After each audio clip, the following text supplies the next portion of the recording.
to MMA Fancast. My name's Luke Payson, and I am joined by Chris Ianieri. Chris Ianieri, welcome to the show. Hey, how you doing, Luke? It's really great having you on the show. I'm honored to have you on for the first time of what I hope will be many for people that know Chris. This is going to be a bit of review, but you're a 6-0 undefeated MMA amateur prospect, very high ranked by Tapology at 135 pounds, commonly referred to as bantamweight.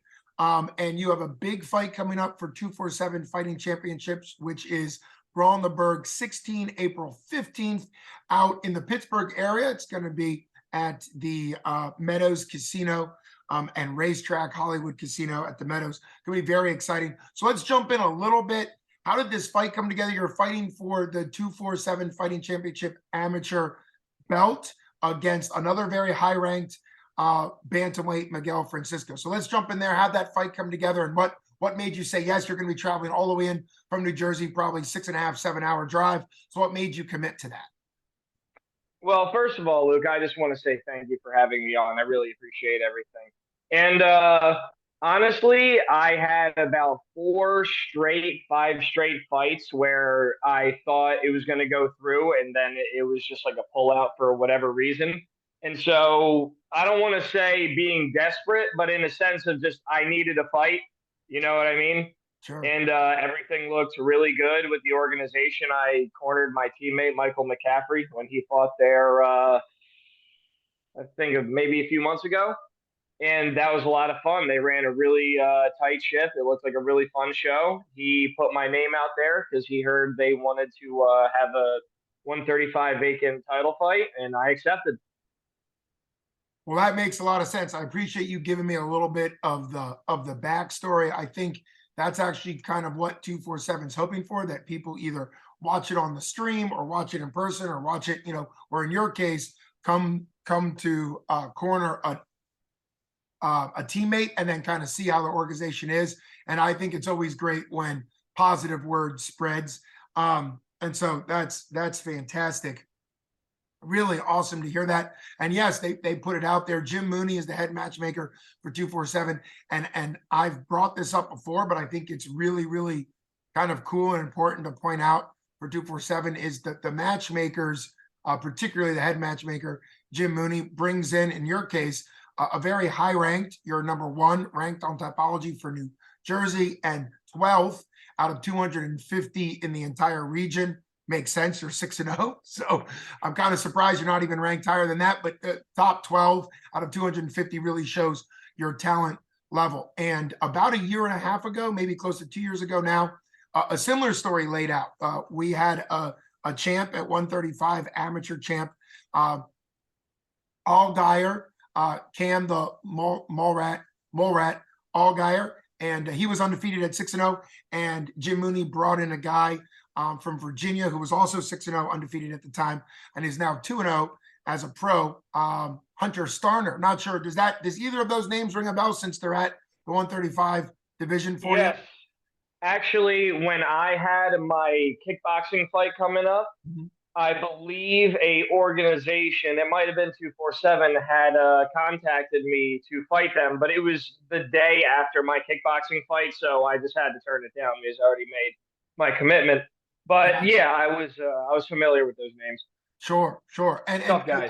I bring them up not to say anything, because obviously you're also 6-0 now, but just to show that that's the type of fights 247 likes to put on. Very high level, high ranked amateur fighters fighting each other. And then Miguel has since fought for the organization, and now it's a vacant belt since Hunter Starner has moved on, like I said, to pro. You're 6-0, so I guess the obvious question, I noticed that the last time you fought MMA was 2021, then you had a kickboxing fight. Now, for you mentioned wanting to get a fight. What's the purpose of getting an amateur fight before, let's say, you go pro? Because at 6-0, there are pro organizations everywhere that would be happy to give you a pro debut. So what's the goal of, which I think is a great motivation from you? I believe his name is Magomed Makayev, that 135er in the UFC who had a lot of amateur fights. Yeah. Him and Kenny Florian have previously discussed it, where it's like, this is amateur. You know what I mean? Like, no one brings up that sort of stuff. So you need to really make sure you iron out like all the wrinkles in your game, because once you go pro, that's it. Money's on the line. Like things really matter now. So I just wanted to make sure I had all my I's dotted and my T's crossed before I became a professional. And fighting tough people like Miguel is exactly what I need to be able to do that. And I love that motivation. Let's talk a little bit about where you train. You train out of South Jersey Brazilian Jiu Jitsu, which is in Berlin, New Jersey, and I think that mindset is echoed by high level people, including your opponent Miguel, who wants to really challenge himself to make sure that he's fighting the best before he goes pro. Similar to you, similar to what Cam and Hunter Starner said about 2 years ago when they were fighting each other, and there was a lot of questions why an undefeated 6-0 would fight an undefeated 6-0 when they could both go pro, and kind of avoid each other. So I give you a lot of credit for wanting to really challenge yourself. What got you into training at South Jersey Brazilian Jiu-Jitsu? What got you into MMA? Kind of roll the clock back for us now and give us a view as you entered in to MMA. So I grew up on Bruce Lee movies and things of that nature. So I was always a fan of martial arts, but I never really was involved. I didn't really grow up in sports or anything like that. I just was sort of a nerdy kid playing video games all day. And one day, I'll never forget, I went to Best Buy or Circuit City, one of those like blue tech stores, you know what I mean? And I go in and I see a videotape, and it was the finals of the Gride heavyweight Grand Prix with like Mirko and Josh and all that. Yep. I had no idea what it is. I just saw these guys with these real tiny gloves on, and I pick it up and I was like, "What the hell is this?" And it says, all styles, but just like a one rule set sort of thing for everything across the board. And I was like, I didn't even know they did stuff like this. And then I took it home and I watched Mirko head kick Vanderlei Silva, and I said, I need to do this. And then the next day, I was probably like 14 at the time. I was talking to my parents and I signed up for jiu-jitsu and got into a boxing gym and joined wrestling. Wow. It was overnight. It was just like that. I saw Mirko head kick Vanderlei and I knew this was the thing I had to do. It's really cool because that for people that might not know, that's considered one of the greatest Pride knockouts, probably one of the greatest knockouts of all times. But it's also interesting how every generation sees a fight. And I think that's what's cool about MMA. Since the last 25, 30 years, every generation sees a fight that's really defining. Sadly, right before Christmas, Stephan Bonnar passed away. And that's kind of sort of a couple of years after what you're talking about. But it's also a great fight that people are going to be probably 20 years from now still talking about all the fighters that got into MMA because of the Stephan Bonnar Forrest Griffin fight. And so really cool to see that connection. You had your first amateur official MMA fight in 2015. How long before, which was of course a win since you're undefeated 6-0. You won by Kimura, so really cool submission win to start off. But how long were you training prior to your debut in April of 2015? I had been training. I probably had my first fight. I think I was about 16 or 17, and I had been training since I was about 14. So I had a good like 4 years of all of high school and middle school wrestling and jujitsu and striking experience. So I felt like as good as I could have going into my amateur debut. Well, I think that kind of goes along a lot with your mentality that you put a lot of effort, time, you built yourself up before your debut, and now you're looking to take on a tough opponent to not only fight for a belt, which I think does matter. I could sit here and probably talk too long about how 247 Fighting Championship belts mean something in the sense that they put them up when opponents, particularly at the amateur level, are very, very good. A 170 amateur belt holder is now a 1-0 pro in Tom Kaiser. I already mentioned Hunter Starner is now 2-0 pro. So, it really does kind of put on the best. And then obviously amateur belts in general are more just to kind of designate these are two of the best amateur fighters. At least that's what it should be. So that's very, very, very exciting. You've won a couple fights by submission, very well-rounded decisions, which is great. What are you kind of looking to add to MMA? You mentioned a kickboxing fight, which was a very close fight for you. Were you looking to kind of increase your striking technique? Because that's the fight you had in 2022 was kickboxing for world Yes. class kickboxing. Yes, it absolutely was. Even at that point, before I had accepted the kickboxing fight, I was having a bit of a tough time getting like a hold of like MMA matchups. And then they said we could probably get you on this kickboxing card pretty easy. And that was something that in a lot of my fights I hadn't been able to get to do. So I just saw it as the perfect opportunity to just step out of the comfort zone and really do something that hadn't necessarily come to me in any of my fights yet. So I was really happy about it. And it was a really tough fight against a really tough opponent. Andrew Leonard is a super tough guy. And overall, it was a great experience. Well, yeah, absolutely. I mean, the fact that you are challenging yourself and wanting to kind of, which I say hats off to any mixed martial artist. Let's say somebody comes from a really good striking background, they're having MMA fights, they're winning by striking, it's a lot of striking, then I would recommend them get into some jiu-jitsu tournaments to really force the non-striking element of MMA. In your case, striking really wasn't happening in your MMA fights, so you took a pure kickboxing fight to kind of force that, and a split decision loss could very well have been a win. I mean, that, and to your point, it was really about the experience. And I'm guessing that your opponent had a lot more kickboxing experience than you did. So hats off to you to kind of taking that step up to really show yourself as far as that goes. And it was a title fight. Oh, So I had jumped right into a title fight for my first kickboxing fight ever because a lot of people didn't want to fight him either, apparently. So okay. So my guess that he had more kickboxing fights must have been right. So yeah, it was he was more 3-2 at the point. okay. So he was ready for a title fight and they got you. Well, again, challenging yourself is going to pay off in the long run. Talking about challenging yourself, I had mentioned that you train at South Jersey Jiu Jitsu, which is under Ricardo Almeida. It's kind of one of his associations, a teacher of a teacher. Yep. Talk to us a little bit about the gym there. Do you run any classes? Do you teach any? Kind of who are the main trainers? Maybe counting yourself and others. I looked, and it looks like you've got a pretty good stable of MMA fighters, and you're probably right now sort of the highest ranked or maybe most kind of most highest level MMA fighter currently coming out of your gym with a lot of up and comers. So talk gym for us. I very much appreciate that. I would say probably the highest ranked at the moment is one of our fighters, Torrance LaCour. He actually makes his pro debut Oh, March 5th.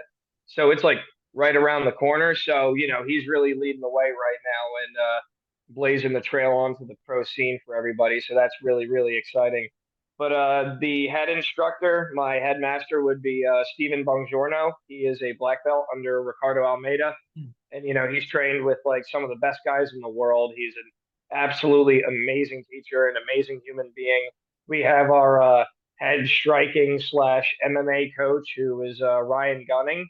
He's the guy that is sort of the man in the shadows, the guy who never is in the limelight, but he does everything for everybody. I mean, the work he does is so understated. He's an absolutely amazing coach. You'll always see him in everybody's corners. And then I actually teach a intro to MMA class. So basically, what the purpose of my class is to bridge the gap of like people who don't know really anything about MMA, and then so that they don't have to get dropped right into the doghouse of like the MMA class. You know what I mean? So that once they're sort of ready from there, then I can give them the seal of approval to get in there. Oh, that's actually really smart. So you kind of teach. It's not an intro class. They're advanced in jujitsu, but it's an intro class to take jujitsu guys, and help them transition into the world of MMA. That's really cool. Exactly, because our gym is we have a very like robust MMA program now, but like that's been like carved and evolved over time. For the most part, we're a big jujitsu place. Right. We have a ton of black belts. We have like a huge stable of amazing competitors. Nicky Rod is actually from our school. Like we were the first jujitsu school he was under, I believe. So there's just been a ton of amazing people that have come through these doors, but we've been a jujitsu thing for a while. So yeah, 9 times out of 10, everyone that comes into the intro to MMA class, they already have a decent amount of jujitsu know-how. Yeah, that's actually really fun to see whatever traditional martial arts was taught, like jiu-jitsu being an obvious one for MMA, but there are still understandably jiu-jitsu gyms where people go and their goal is to work their way up to being a black belt or to being a winner of a certain tournament or a certain organization in jiu-jitsu, because the jiu-jitsu world has a huge ranking system and all types of stuff. So makes sense that a gym that's really great at jiu-jitsu would then kind of have a second category for MMA. Also, a shout out to your teammate, Torrance LaCour. Obviously, super excited. I'd love to have him on. I know we're getting, like you said, he's only a couple weeks out from his pro debut. Hopefully you can reach out to him on my behalf. I'll put in a good word. Please do. Please do. I'd love to. And it is exciting when you and Torrance are kind of, and obviously everybody else at the gym. I see Sam Buckley is got a bunch of fights, and Ivan Gonzalez. I'm just looking off what Topology has, and sometimes it's not all right, but those guys are right. Oh, there you go. So they're right. They're all training out of your gym, and that gives you a lot of skilled players. I would assume you're training a lot with the guys we just mentioned, because LaCour has a pro fight coming up. You've got a title fight. Do you guys train? He's on a couple weight classes up, but do you guys train a lot together? Is he one of your main partners? Oh yeah, we train all the time. He's one of my main sparring partners. It's really good, even though he competes at 45 and sometimes even 55. I mean, he brings a really unique skill set, and there's just no one that can really replicate the sort of things he can do. I mean, he's just a giant ball of muscle. It's absolutely insane. Like, Hercules is no exaggeration. And it's just very good to have people like him and Joshua Sweeney and Dennis Hickey and Michael McCaffrey as training partners, because where a lot of gyms you'll sort of go and you'll see that everyone fights in the same like bog standard sort of way. It's like they have like a checklist that all their guys sort of do. It doesn't really feel like that in my gym. Like at South Jersey Brazilian Jiu-Jitsu, Stephen Bongiorno and Ryan Gunning have somehow found a way to really make everyone try to be the most efficient version of themselves. Like, everyone fights very differently at South Jersey Brazilian Jiu-Jitsu. So it's just very convenient to be able to train with so many different styles. Well, I hats off again to your coach. I'm glad we're able to talk about your coaches directly and also your gym, because hopefully people see this video and then realize that there's a great training center for both jiu-jitsu and all the way up through MMA, kickboxing, all of it. I think that's really very wise of you to point out, Chris, that it's no slight at any of the gyms where they kind of have a mold, and if you can fight their style, then that's great, and people get very successful. I think it takes a lot more individual technique and training and coaching, which is what you're pointing out, where each fighter from the gym fights what's best for them. They're obviously benefiting from the gym, but whether it's you or Hercules or the other fighters, they're all fighting their style within your gym, which is really exciting. You mentioned that Hercules is a great name for Torrance LaCour because of his muscles. Well, that allows me to jump right into your nickname, which is Freeze. Who gave you the nickname? Did you choose it? What led you to go with the nickname Freeze, if that still is your nickname? It is actually Mr. Freeze, but like, basically the same thing. But I've always been like a comic book nerd like my whole life, and one day my boxing coach just randomly called me that, and then it just sort of stuck from there, and I liked it, and then we just kept it. That would make sense. The comic book villain Mr. Freeze makes a lot of sense as a nickname, and obviously it's working for you. I always ask if it's still your nickname, just because at the amateur level, sometimes guys will jump through a bunch of different nicknames, like they'll try out a bunch of different things. Coming into this fight, what are you looking out of your performance? This is obviously a great test for both you and your opponent, Miguel.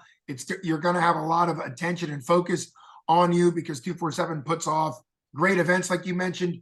The casino is always going to be packed. That event center is going to be standing room only. I suggest people get tickets as soon as they can, or in maybe your case, some of your fans should be getting the pay-per-view and giving you credit. I always tell people, if you're getting tickets or pay-per-view streaming, make sure you click, in this case, Chris's name, and make sure you give a fighter credit. That really helps them out. So what would you like to see out of your performance as sort of your measure of whether or not coming out to Pittsburgh is a success on April 15th for you? I sort of go into every fight with like no game plan. I just want to see where the fight takes me from there. I just want to make sure that I have all the answers to any questions he could throw me down set. You know what I mean? I just need to make sure that when it comes to crunch time that I can do what I can do to get a finish. You know, I really want to finish. I'm sure he does too. And that's going to be a big measure for me. I don't want to win some close fight. I'm ready for a war. You know, I can go the entire time, but I think neither of us really would prefer to, and I definitely have to stick to that. It makes sense. It's kind of fire fighting fire. Both of you guys want the finish. Both of you guys have had I mean, you've had submission finish. He's had some blazing fast submission finishes that I've gotten to watch in person. And so yeah, that's a great matchup. Hats off to both, not only you and your opponent, but also the gyms. You know, coaches often have to sign off on matchups, and I think it's great that both his gym and your gym and the coaches involved willing to say, yeah, let's put on a very high level fight. And it's also going to be great for 247. There's going to be a pro title fight for Ethan Wolverine Goss, who's on a tear himself. There's going to be a lot of eyes. Your title fight is a big deal. So you got an amateur title fight, a pro title fight. It's absolutely an incredible card. I've really enjoyed having you on the show. Before we go, I'm sure you have a gratitude list. If you have sponsors, shout them out. If you just have people that are kind of in your corner and your supporters, let's give them credit, because you might be in there fighting by yourself, but you really are a representation of all the coaches, all the trainers, all the sparring partners, your friends, your family, all the support that goes in to you being a fighter. Well, I appreciate you giving me the opportunity to do that. And first of all, above anyone else, I'd love to give a shout out to my mom because she is awesome. And if it wasn't for her, I wouldn't have gotten anything done ever. I mean, you know, she has more or less completely helped me fuel my MMA dream from day one, and she'll always be the biggest person in my corner no matter what. And then I have my coaches, Stephen Bongiorno, Ryan Gunning, Dante Rivera. I haven't really gotten to talk about that much, but I go up to Dante Rivera's gym all the time and train with their guys, Jerry Leshy, a bunch of real serious animals up there. So I always have a great time. Sam Buckley, Mike McCaffrey, Leah Lewandowski. She's one of our female fighters. She hasn't fought in MMA yet, but she's fought in kickboxing, and she's going to be fighting for a Olympic trial for boxing. So like this is going to be a big deal.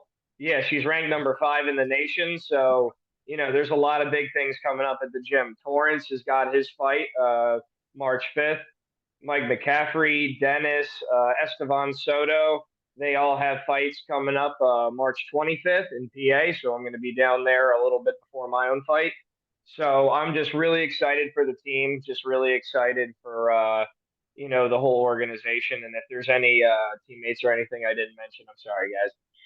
Well, you gave a great list off the top of your head. It's also impressive that you have a female fighter from the gym who's obviously at that level. I want to get her on the show. This is going to be exciting follow-up for me. I just, everybody you mentioned, let's come on the show. Love the interviewer. But it also shows, for your gym's sake, it shows that while you're a jiu-jitsu gym, to have a top 5 ranked boxer that's looking at the Olympics, clearly your striking elements within your gym are top notch. And you mentioned your striking coach. That's always an important thing to point out, that, you know, high level striking oftentimes come out of jiu-jitsu gyms, even though jiu-jitsu gyms often focus on what they can do on the ground. So it's great to have that balance. My gratitude is for you coming on the show, and also for taking the fight and being willing to come all the way out to the Pittsburgh area for us to see you in action. And I think it's going to be an incredible matchup. I've already plugged the tickets, but I can always say it again. It's very important, for particularly if you have a bandwagon group coming with you, that they buy tickets from you. And if there's going to be a contingency back there in Berlin, New Jersey, that they really get the pay-per-view and give you credit for them doing it. So that is just incredible. I appreciate you coming on. We're a little over, what is it now? Like a month and a half, I guess, just under 2 months away from your fight. It's like 50-ish days, something like that. 50-ish days. Okay. Well, yeah, okay. So just under 2 months. I guess even though I'd usually wrap up, you mentioned being a corner, and as a coach, as somebody that loves to talk about what happens in the corner, what have you learned about MMA from being a corner? Because you've got to be able to give advice to other people that aren't yourself, that you've used for yourself, or that's benefited you, whether it's a minor thing or a major thing. I'm just curious, when you've been a corner, what have you learned from the cornering coaching experience? I would say being on both ends of it, being in the cage and being on the outside of it. One of the things I've noticed is that when you're coaching someone, like in the very beginning of Mike McCaffrey's fight, he went for like a big looping left hook and got taken down. The most important thing is to tell them the one next step to do. The second you start going like 5, 6 steps in a row, they're in the middle of a fight. They don't have the time to process that. So it's just get the underhook, start posting up on the elbow, get your head under. You know what I mean? And then he starts doing that. He starts coming up, and he can push off. It's a game of inches. Like, you can't over explain too much. You can't give them too much to chew on. You just have to give them one little step. They do that, the next, and then they go from there. So I guess just trying to sort of be as efficient as possible with the advice I give, and just knowing to not over explain and tell them to do too much at once. Well, and that's a great reminder for all coaches. I would think experienced coaches kind of know that. You got to build the platform, and the simple things you said right there. It does not help to yell "get up." It does not help to yell "get out of there." Like we've heard some high level coaches in the UFC say, "Don't get hit." I mean, that's not an instruction.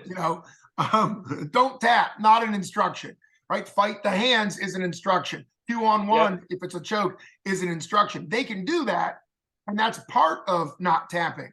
I think for coaches out there, it's always good to kind of hear that. But also as a fighter, I've got to imagine that there's a certain frustration. You mentioned being in the corner, but there's a certain frustration when a fight drastically goes the wrong direction, whether it's a flash knockdown, whether it's a takedown, whether you're in a submission attempt, like on the receiving end.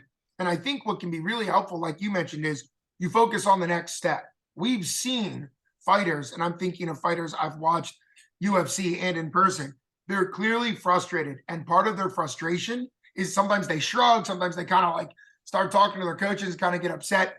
And then usually it leads to some type of submission. Things get worse because they're so frustrated about where they are, particularly if they get taken down and don't want to be, or whatever it is. So I think it's really cool that in your mind as a coach and also as a fighter, if something goes the way you don't want it to, you focus on the next inch, and then the next 3 inch, and the next thing, because the next thing, you put 10 steps together, you're back in a better position. So exactly, really cool for people to know that. And you can build that in anything, in boxing, kickboxing, jiu-jitsu. I always recommend listen to Chris's suggestion there. Instead of getting, oh, I can't believe I'm in this spot, I'm so frustrated, focus on the next step, and it can build from there. So great advice. Thank you very much. I appreciate it. Of course. And I hope people do watch these to not only learn about your upcoming fight, but then hear some things that can help them in their training or coaching. So I appreciate you, Chris, so very much. You've been listening to Luke Payson from MMA Fancast with Chris. Mr. Freeze has a fight coming up April 15th, 50 days away. And yes, Chris is counting. And I can't wait to see you live in action at the Meadows Casino, the Hollywood Casino at the Meadows. So thanks so much for coming on the show. Thank you, brother. Anytime. Take care. I'll be on again. You got it. Can't wait. We'll look forward to having you on again, and best wishes and best skills to you and all the fighters out of the gym there in South Jersey. Take care. Thank you, brother. You got it.